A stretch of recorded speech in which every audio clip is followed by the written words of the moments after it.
Agjencia e Ushqimit dhe Veterinarisë në Republikën e Maqedonisë së Veriut ka mbledhur sot në Gostivar kryetar të shoqatave të fermerëve të gjithë rajonit perëndimor të vendit për t'u bërë thirrje që të rrisin vigjilencën pas shpërthimit të sëmundjes mortaje dhemve dhe dhive në disa zona të Shqipërisë. Fermerëve ju është kërkuar që të evitojnë çdo kontakt të drejtpërdrejtë të deleve dhe dhive me kafshë të ardhura nga territori i Shqipërisë, duke theksuar rrezikun e përhapjes së sëmundjes në territorin e Maqedonisë dhe pasojat ekonomike që mund t'i shkaktojnë vendit nga kjo paraqitje. Svetlana Kollariç, këshilltare shtetërore në Agjencinë për Ushqim dhe Veterinari, u ka bërë thirrje të gjithë atyre që kujdesen për kafshë, të njëjtat t'i monitorojnë në mënyrë permanente në aspekt shëndetësor dhe çdo dyshim eventual ta raportojnë menjëherë. Nga ana tjetër, ajo thekson rëndësinë që të mos lejohet futja e kafshëve të tjera në tufat ekzistuese si mas parandaluese ndaj përhapjes së sëmundjes. Во Албанија е појавена болеста чума кај мали преживари.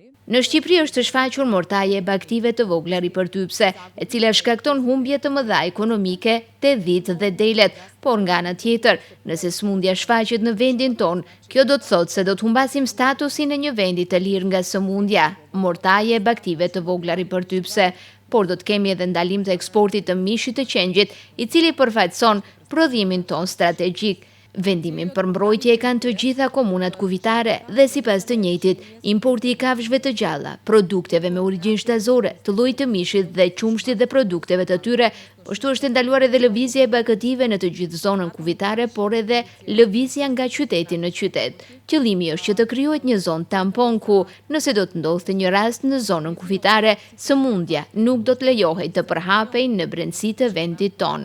Ne jemi vazhdimisht në koordinim me Policinë Kuvitare dhe linja jonë është e hapur 24 orë në ditë për çdo kalim të mundshëm dhe të paligjshëm të kafshëve, sepse kalimi zyrtar është i ndaluar, tha Svetlana Kollariç. Në vendin ton, thot ajo, ka pas raste të dyshuara të mortajes së dhemve dhe dhive, por pas analizave të detajuara laboratorike është vërtetuar se nuk ka të bëjë me këtë sëmundje. Shenjat që shfaq kafsha nëse preket janë ethet e larta, ulje oreksi, rrjedh hundësh e tjerë, por fatmirësisht sëmundja nuk transmetohet tek njerëzit. Visoka temperatura namaluvanje na apetitot. Temperaturë e lartë, ulje oreksit dhe sekrecione nazale, ëndje e mukozës nazale, po ashtu ëndje e zgravrës orale, janë simptomat që shfaq kafsha e prekur nga sëmundja. Duhet përmend se shkalla e vdekshmërisë është rreth 50% dhe përqindja e sëmundjes ose morbiditeti është nga 90 deri më 100%. Është mirë që kjo sëmundje nuk transmetohet tek njerëzit. Tek ne nuk është evidentuar asnjë rast, por çdo dyshim eventual ndiqet me kujdes në çdo nivel. Dua të theksoj se deri më tani të gjithë ata që dyshojnë raportojnë. Kjo do të thotë se çdo kafshë që është e sëmurë ose ka ngordhur për çfarëdo arsye, dërgohet menjëherë në analizat në laborator.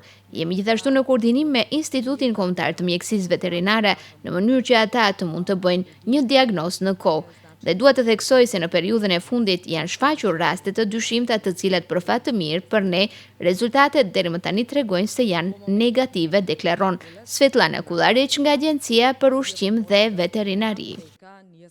Ajo thekson se në bashkëpunim me autoritetet përkatëse po e ndjekin nga afër situatën dhe se janë ndërmarrë të gjitha masat e nevojshme preventive. Gjithashtu paralajmëron se do t'i informojnë rregullisht fermerët, por edhe publikun për zhvillimet e mëtejshme.